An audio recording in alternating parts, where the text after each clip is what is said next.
anymore? Nah, man. The first day Ryan came in, he's a little skinny little receiver, and I just knew it. Like, he's gonna be special. He's a really special kid, man. And, he makes the plays whenever his name is called. So you've got to be trained as a defensive guy when you see somebody that small to think, I'm gonna break him in half. It'll be fine, right? Yeah. I mean, how quickly did you realize? Oh, that's not the case with this one. Really like practice for real. Like when I saw his consistency and even outside of it, of how he's maturing and how he's taking care of his body, how he's taking care of his nutrition, his schoolwork, and all of that correlates to the field and how you are training your mindset on the field. And he's very consistent with that. So. Everybody says you should see what he does in practice. Do you have a memory of the plays? One-handers. One-handers. I mean, one-handers going up top. He's a great player for us, man. We couldn't ask for a guy more than Ryan. So we just appreciate him and that receiver core and for our team. I think it was after the first game that Kane said something about the lack of turnovers was absolutely unacceptable. He wasn't happy at all. Tonight y'all had 4. Just kind of what was the key with that and your interception and just overall the turnovers tonight? Well, to be honest, for me, I should have returned that interception. Definitely. I don't know what happened, but the turnover margin, we could have had way more turnovers. I'm not really satisfied with that. We're just going to go back to the drawing board, watch film, see what we got to clean up on, and, just keep continuing to be great, for Vanderbilt. There's a lot of what y'all need to clean up on, the chunk plays in the second half that got Georgia down the field so quick to make the comeback. Yeah, the main thing is really like being consistent and keeping your foot on the pedal. When you go against a team like that has a lot of talent, just like you do, and it's all about who executes their job the best. So, the magnitude of this game, number 1 versus number 4, number 2 versus number 4. Did that weigh on y'all at all during the week? Nah, like in our mind, whatever we had in practice and the facility, that's what we were surrounded with. That's the energy that we were surrounded with. Great, positive energy. We didn't really care about any external factors. We had college game day come. I think the game on ABC. You name a Donald bunch of Trump. Yeah, a bunch of things. that came to the game, and we didn't let that get to our head, and we just had poise and just kept fighting. Trump, no distraction. Yeah. This was Coach DeBoer's first SEC game. Just how important was it for y'all to get that win for him, and what kind of welcome to the SEC do you think this was for him tonight, this type of game and environment? It was great, just when Coach DeBoer came in here, I would never forget, just 1-0. That was his mindset, and going into this game, just 1-0, and each and every play that you have, and just making sure that we be dominant and everybody doing their job and execute.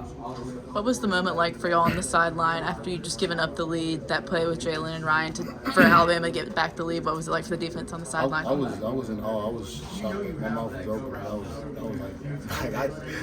I was speechless. I didn't know what to say. I was just like, all right, defense, we got to get back on it. We got to make a stop. So we get our offensive boys back on the field. Y'all got that stop with the interception from Zabian. What does it say about this team that the 2 key plays in the fourth quarter were by true freshmen? I just want to make one thing clear. I know Zabian's a young guy, but man, he's a great young kid. He takes care of his business outside of the field with nutrition, with schoolwork, and that correlates to being on the field as a player and understanding the game. And I think he's doing a better job week by week with that. Caitlin said something about the freshmen, Ryan and Zabian. Maybe y'all recognize them in the post game. Kind of what was that like? It's always good to have some true freshmen on the team. Just balling out and playing lights out for for the whole team. So. How big was it for the defense to have Quay back out there tonight and forcing that fumble? Man, it was definitely big. Quay is one of those guys where you call his number, and he's gonna make that play for you. We all thank Quay for that play. We all thank everybody that was in coverage for that play too. So we all get the job done, and so Quay could get that sack. Was them coming back there in the second half, was that a function of them making some adjustments or y'all being tired? I think it just comes with the game. We all the mindset is just keep your foot on the pedal no matter what. And that's what the mindset we had, and it showed of the outcome of the game. Like I said previously, on Sunday, Monday, and the following week, we got to get back to the drawing board, see what we need to work on, and keep on improving so we can get to Vanderbilt. Do you think y'all might have 2 Heisman contenders on this team with Jaylen and Ryan? We'll see. I can't predict that, but we'll definitely see.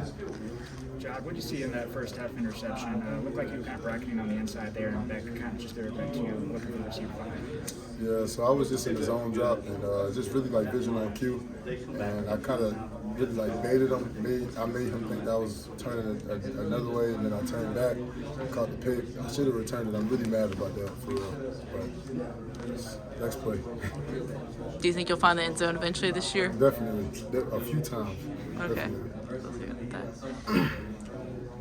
What did you just see from Coach DeBoer in this game, from getting up what he did early to having the weather some adversity and ultimately coming out with the win? I definitely say, Coach DeBoer was really big on energy. Before we even got out there, and really making sure everybody knows the key format of doing your job and out executing Georgia. And I mean, at the end of the day, throughout the whole game, Coach DeBoer, he had poise. And I think that really rubbed on the whole team of just understanding, hey, we good, want to know, next play mentality. Did you sense any energy shift at all in that second half where Georgia was coming back, and how did y'all kind of battle through that? So, I think the energy was the same. We just had to get better, play by play and not let up and, just keep our foot on the pedal. How confident were you that the offense was going to get the lead back in the fourth quarter? I mean, I was real confident. I go up against them during the week, so I know what they're capable of. So. When you talked about coaches the poise, is that filtered down to the whole team? When you get up 28-0, they come back, go ahead, and then you guys have what it takes to win it. Does that sort of filter down, John, to the whole team? I mean, well, when you really think about that, it's Bama. We the standard, so we don't really overthink things. We don't really think hard or contemplate about things. We have poise. We know we trust ourselves. We trust one another to go out there and do that and do our job, so we can execute and come out with the dub, and that's what we did. This is the first time the nation as a whole really got to see Xavier Brown. Obviously, he's a highly touted kid coming out of high school, but he comes in and makes the biggest play in the game defensively. Is that a surprise to you, or is this a kid that you thought would rise to the moment? Nah, it wasn't a surprise to me.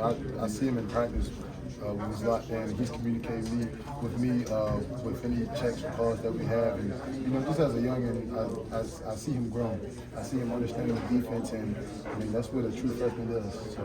The first half, can you just speak to the energy in the building, in the huddle? Just every single thing seemed to be going your way. Well, first half we was hyped up. Energy turned was living, and we continue to flourish the energy out with everybody on the team and come out with a W. How does this program, going from Coach Saban to Coach DeBoer, have the ability to just lock in and focus at the end of these games? Because a lot of people in that moment would be thinking we're about to blow this on national TV, and you guys found a way to get the job done. It's all about really like the standard, the Bama standard, and how we go about things. When you really go back and think about it, fourth quarter program, spring ball, fall camp, none of that is easy. It's all adversity that we all face. And I think, leading to those moments in the game, that was the adversity and we conquered the moment. Do you think this result against Georgia sends any message tonight? And if so, what do you think that message is? I hope so. I think we could have played definitely way better on both sides of the ball. We got to go back to the drawing board and see what we got to improve on and just move forward from there. Well, what was the message at halftime, especially right because that incident right before halftime? Just don't worry about the scoreboard. Just keep your foot on the pedal, keep your foot on the neck, and just play by play and play together. What was your big takeaways of this game, you personally? The big takeaway, as I would say, was really the turnovers that we had, which was game changers, and everybody coming together and communicating and playing as one, as a team. all right, thank you, Jihaad.